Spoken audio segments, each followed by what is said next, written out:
El cine latinoamericano de los años 60 fue una bocanada de aire fresco en medio de una tensa situación política. Mientras varios dictadores se hacían al poder y la oposición a ellos era censurada y calificada como extremista, muchos artistas jóvenes veían en el arte, la música y el cine una oportunidad para expresar sus ideas de cambio y su descontento con la clase dirigente. Misturando das classes. Acho que está tudo errado. E eu não sei mesmo o que fazer. O país está numa grande crise e o melhor é aguardar a ordem do presidente. Uno de los cineastas más influyentes en este periodo fue el brasileño Glauber Rocha. Hoy vamos a hablar sobre cuáles fueron los elementos característicos de su cine, cuáles fueron sus influencias y cuál fue su legado tras una corta pero prolífica carrera. Glauber Rocha nació en 1939 en Vitória da Conquista, en el estado brasileño de Bahía. Esta fue una de las regiones más prósperas de Brasil en los siglos XVII y XVIII, gracias al cultivo de caña y al tráfico de esclavos provenientes de África, lo que tuvo un enorme costo humano cuyas consecuencias todavía son visibles. También le dio una rica herencia cultural a la región.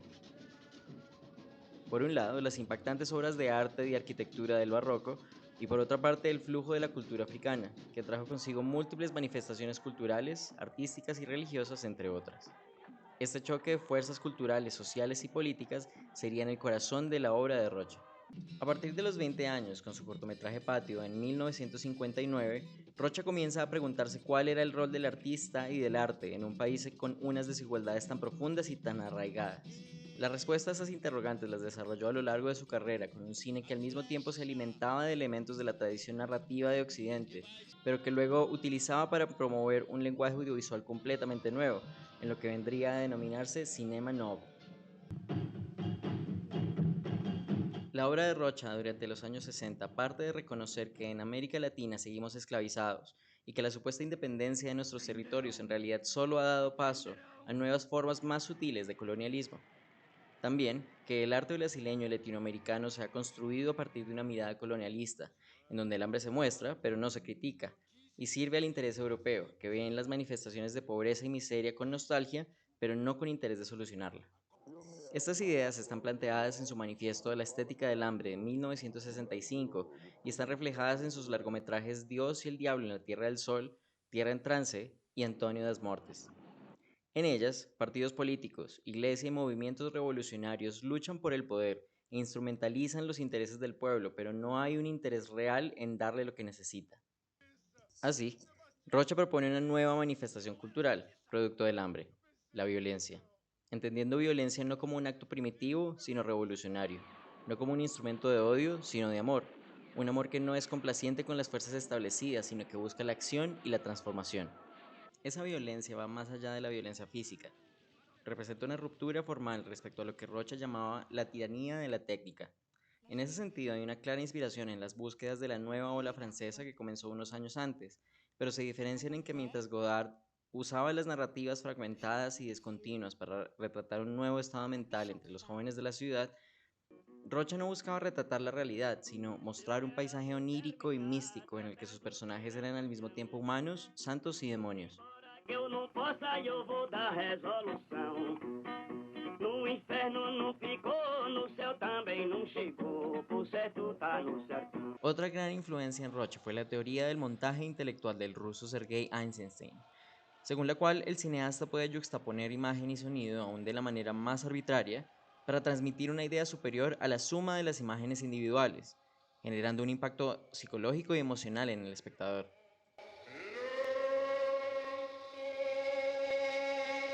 Rocha exploró esta teoría constantemente en su obra, creando un universo caótico y desenfrenado en el que constantemente hay un enfrentamiento de opuestos.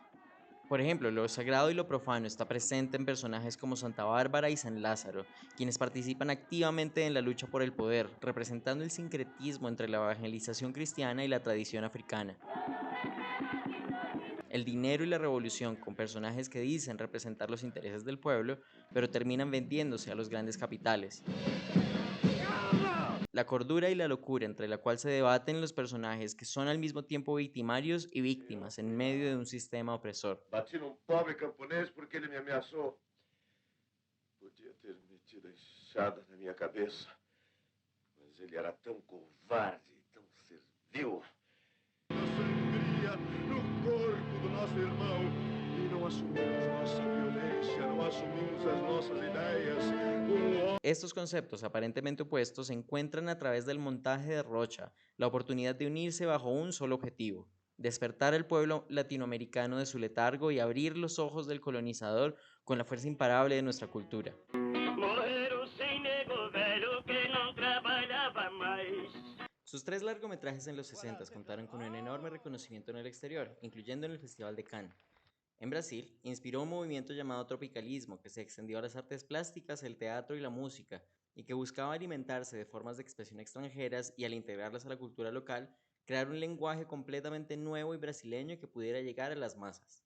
El camino que Glauber Rocha siguió fue distinto al del tropicalismo.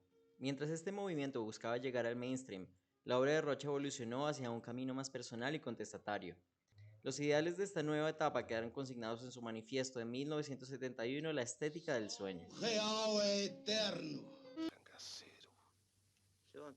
Mientras en el 65, Rocha abogaba por la creación de una nueva estética que rompiera con el colonialismo, en este nuevo documento negaba la discusión de cualquier estética, puesto que según él, estos debates implican hacer concesiones con las fuerzas opresoras. La verdadera revolución solo podía existir a través de la antirrazón, representada en el sueño como derecho individual y que no corresponde a ninguna lógica más que a la propia.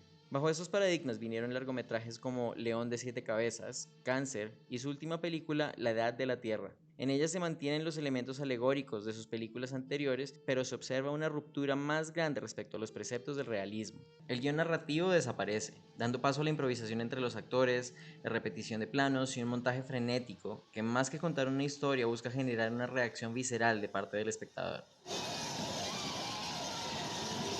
En el contexto de una sociedad globalizada, gracias a Internet y las redes sociales, revisar su obra permite hacernos varias preguntas interesantes. ¿Han cambiado desde los 60 los mecanismos colonialistas que denunció Glauber Rocha en su momento? ¿Sería posible hoy una revolución como la que planteó Rocha? ¿Cuáles serían los canales y los mecanismos a través de los cuales esa revolución se podría abrir paso? ¿Y qué tan lejos llegaría dicha revolución en un momento en donde buena parte de lo que consumimos está mediado por los conglomerados de medios y por los algoritmos en las redes sociales? Se trouxesse pau de prensa e fosse chamar tangência na casa do maçarico.